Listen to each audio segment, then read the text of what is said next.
Сайн Улаанбаатар нэвтрүүлгийн эрүүл мэндийн буланг үзэж сонирхож байгаа та бүхэндээ энэ өглөөний мэндийг хүргье. За миний бие Монгол Ондоо аймгийн гэмтэл үений мэслийн Эрдэнэлэр байна.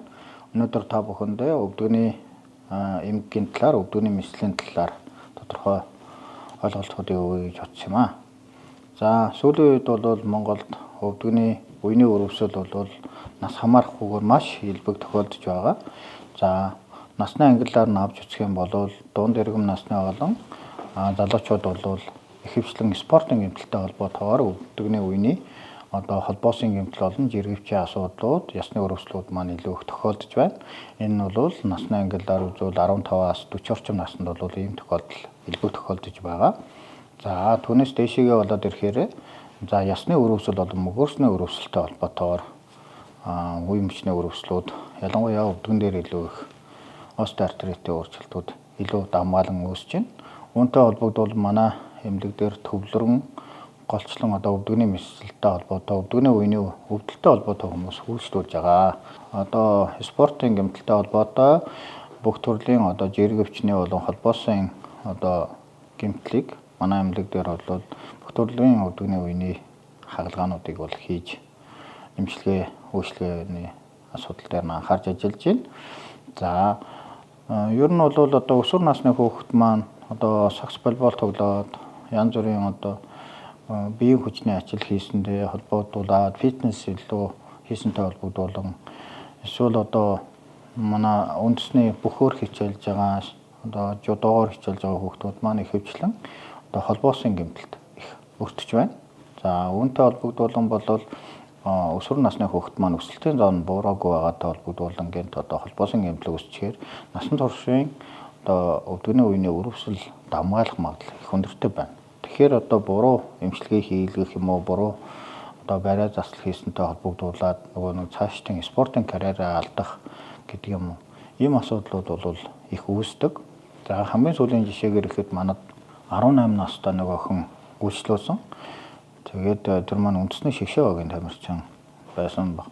Тэгээд 2-3 удаа хагалгаа хийлгээд эсвэл гадагш шгшээ явуулаад ингээд яасан ч нэг өсөлтийн зоон зогсоогүй. Үүнээсээ болоод нэг удаагийн хагалгаагаар шийдэх ёстой байсныг нь хүндрүүлээд мөгөөрсөнд гэмтээгээд тэр хүүхэд маань эргээд өөрөө спортоор хичээлэх байтугай үений өрөвсөлтөө болоод ингэж яаж байгаа. Тэгэхээр бол мэрэгжлийн сайн эмчид хандаж эмчилгээ хийлгэх нь бол зөв. За дунд иргэм насны болон настай хүмүүс маань бол өвдөгний үе сулах хагалгааг бол тогтмол хийгдэж байна. За өвдөгний үе сулах хагалгаа бол 1978 оноос анх протез дэлхийд дахинд үүсэнтэй холбогдуулаад бол хийгдэж байгаа. За үүнтэй холбогдуулан манай улсад бол сүүлийн 2000 оноос хойш бол өвдөгний үе сулах хагалгаанууд бол дэлгэрсэн. Гэсэн хэдий ч энэ өвдөгний үе сулах хагалгааны дараа иргэн солигдох хугацаа гэж байдаг. Энэ бол 15-аас 20 жил гэдэг ерөнхий ойлголтууд явдаг бол сүүлийн үед 20-25 жил болж байгаа. Энэ бол тухайн протезын чанартай шууд холбоотой.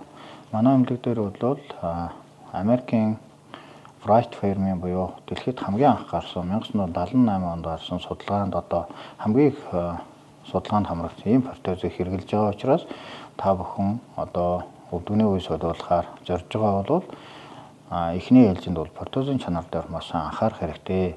Тэгэхгүй болохоор тэр удаан хугацаанд хэрэглэгдэх ёстой протезыг тавилж чадаагүйгээс болоод 5 жил болоод хэдэн жил болоод гэдгийг өөрөслөө үсээд эсвэл сулраад ингээд дахин солигдох ингээд хүндрэлтэй байдлууд үүсдэг.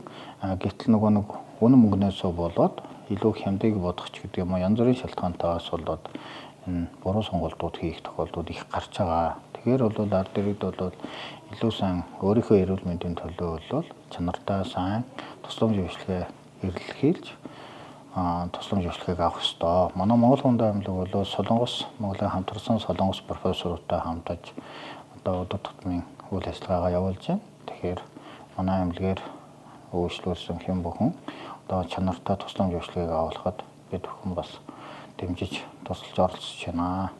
За өсвөр насны залуучууд бол ерөнхийдөө өвдгөн эвгүй хөдөлгөөн хийгдээд хавгнах юм уу улаах явж чадахгүй болох шатаар өсч уруудахад хөл алддаг болох өвдөх ийм тохиолдолд бол яралтай нарийн мэргэжлийн эмчид хандах хэрэгтэй. За дунд иргэм насны болон настай хүмүүс маань бол өвдөгний үеэр одоо шажигнаас доорох одоо нугалд суухад хүндрэлтэй болох ийм тохиолдлуудад бол бас эрдэнэтхийн зураг авахуулах юм уу одоо дараагийн шинжилгээ хийлгэж үзүүлэх ёстой байдаг. Одоо шууд бол өвдөгний үеинд бол барай юм уу одоо зүү эмчилгээ гэдэг юм уу ийм зүйлүүдийг мэрэгжлийн бус хүнээр хийлгэсэнтэй холбогдуулаад дараагийн хүндрэл үүж байгаа учраас манай эмнэлгийг зорж өндөр түвшний нарийн мэрэгжлийн эмчт хамтаж эмчилгээ хийлгэхийг хүсье. Сайн Улаанбаатар нэвтрүүлгийн эрүүл мэндийн болон үзэж байгаа та бүхэндээ баярлалаа. Эрүүл мэндийг хүсье.